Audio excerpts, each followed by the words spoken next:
sakha umuntu uNkulunkulu semsebenzini siluhlanga olusha olukhishiwe emandleni obumnyama, the new race of the redeemed from the power of darkness. Hashem is at work building a person.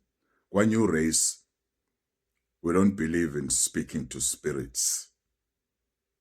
In fact, the biggest deception, inkohliso enkulu emhlabeni eyenzeka, ukukholwa ukuthi ukhuluma nabangasekho. That was the biggest deception. That's the biggest deception that is happening in the whole world.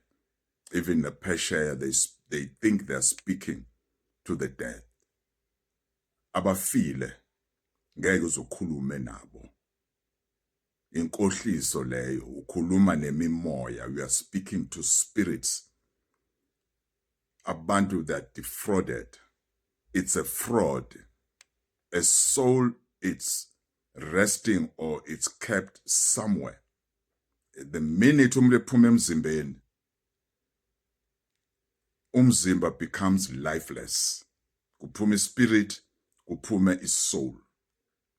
Now, the devil has defrauded abantu, thinking they are speaking to their loved ones.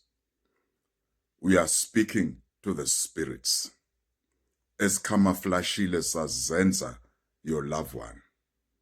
But it is not your loved one. It is the spirit that is defrauding you. I'm a spirit. So it's just coming to me this morning on this Shabbat as I wake up. Ruach Hashem ukhuluma nami about this message. Uguti, wake up. You cannot talk to the dead. We are speaking to the spirits, not the dead. Amen, amen, amen.